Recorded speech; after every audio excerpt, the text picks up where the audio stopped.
Welcome back to the Sim Reel. I'm Annabel, and tonight's top story is one that's had the nation in a chokehold all weekend. Zoya Sullivan has been officially declared a missing person. Last seen over a month ago, Zoya's disappearance was confirmed late Friday night after a source from the Brindleton Bay PD told SMZ she hadn't been in contact with family or counsel in weeks. That same night, the hashtag TeaganTellTheTruth began trending across social media. Teagan Saige Monroe has denied any involvement, issuing a brief statement through her PR rep, Vivian Watts. But that's done nothing to quiet public speculation, or the backlash. Because it's suspicious, Annabel, Zoya came on this very show with visible bruises. She looked scared. And now she's gone? Teagan and Phoenix might not have put hands on her for nothing. But let's not act like Zoya was lying either. I'll go ahead and read a piece of the PR statement released on Teagan's behalf.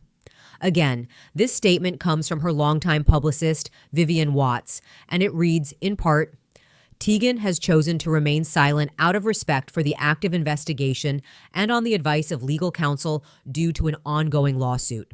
That silence was never intended to signal indifference.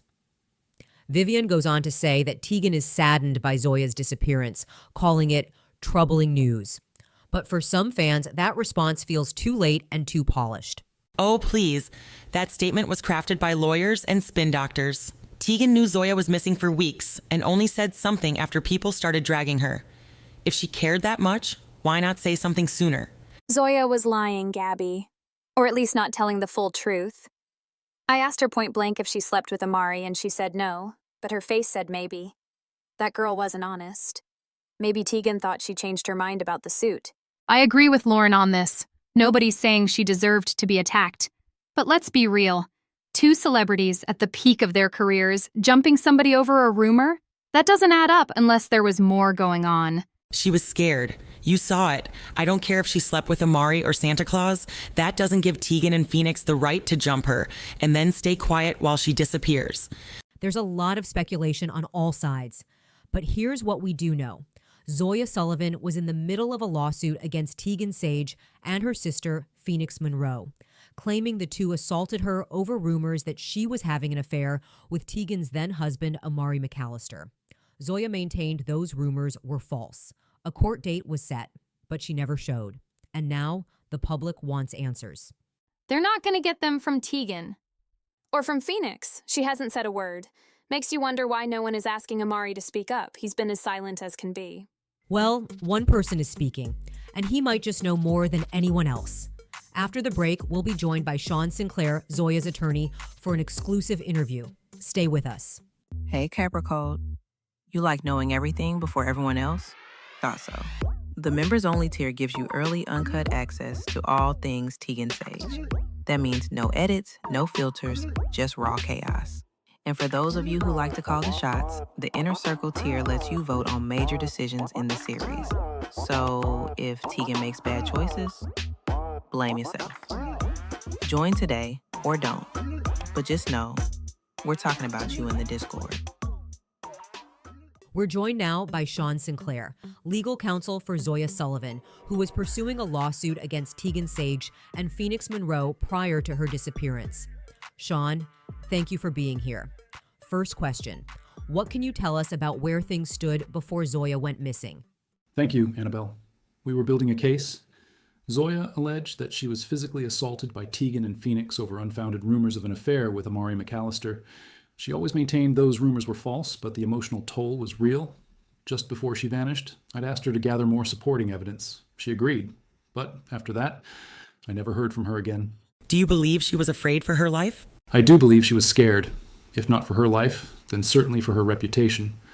She felt she couldn't win, not in the court of public opinion.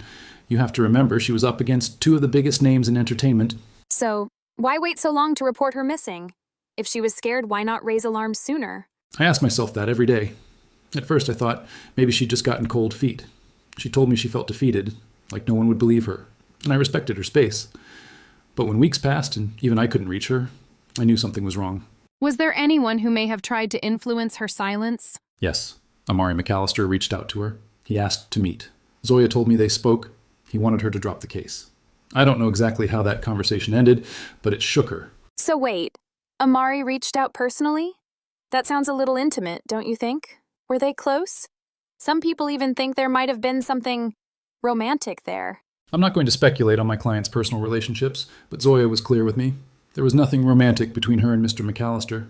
Her only goal was to seek justice for what happened to her. Well, do you have any speculations on why your client chose to sue Teagan and Phoenix, but never filed a police report? I mean, that seems a little backwards, doesn't it? She feared retaliation, plain and simple. Filing a report means names go on record, public scrutiny intensifies, and suddenly you're not just the victim, you're the villain in every headline. She wanted accountability, not attention. But this lawsuit was pretty public.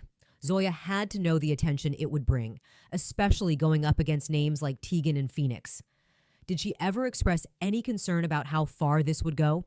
She did, more than once. She knew what she was up against. Powerful women, a massive platform, and a media machine that didn't want to hear her side. But even with that fear, she still wanted to speak up. That's why I don't believe she just walked away. Shawn, have you seen Teagan's official statement? Do you believe it was genuine? I saw it. And no, I don't. It read like damage control. I'm sure her PR team did what they had to, but it felt detached, impersonal. Zoya once cared for her children. She lived in that home. I'd call that more than an employee. Shawn Sinclair, thank you for your time. We're all hoping for answers soon. So, you're not in the Discord yet? Cute. It's the place for all things Sims and Teagan Saige. Theories, breakdowns, chaos, conspiracies, you name it. There are channels to share your Sim stories, and your delusions. We even throw chat parties on select holidays, if you're lucky enough to catch one. And yes, there are top secret chats for members only and inner circle tiers. Sometimes, I'm even feeling nice and drop a Discord exclusive sneak peek. Oh, and if you're wondering where the real ones watch Teagan Saige premieres, yeah, it's here. There might even be something a little more special coming. But there's only one way to find out. Welcome back, ladies. In other news today, Brindleton Bay Buccaneers cornerback Amari McAllister was arrested late Wednesday evening on charges of assault and battery. According to police records, McAllister was taken into custody after a neighbor reported a violent disturbance at a luxury high-rise in the art district of San Myshuno. Sources confirm he was released on a $15,000 bond and has yet to make an official statement. The identity of the other party involved has not been released. He's unraveling.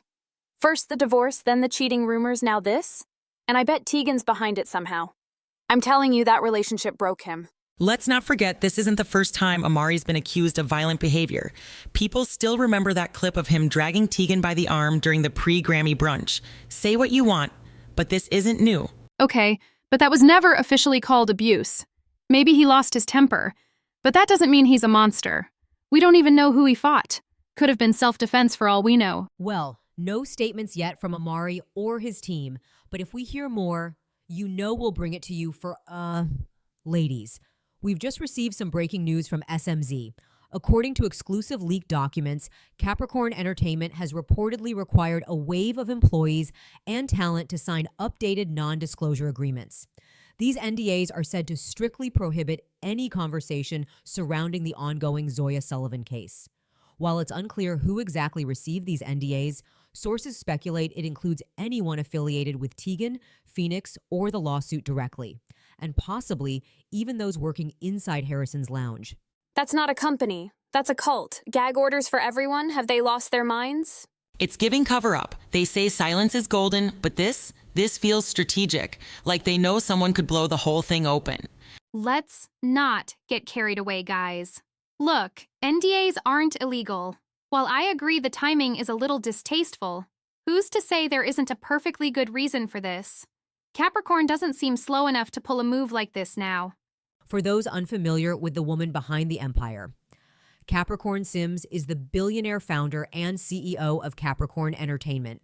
She rose to prominence after signing a wave of breakout talent, including global pop star Teagan Saige, nightlife mogul and rapper Harrison Stallings, also known as Loki, and rising actress and model Alea Poole.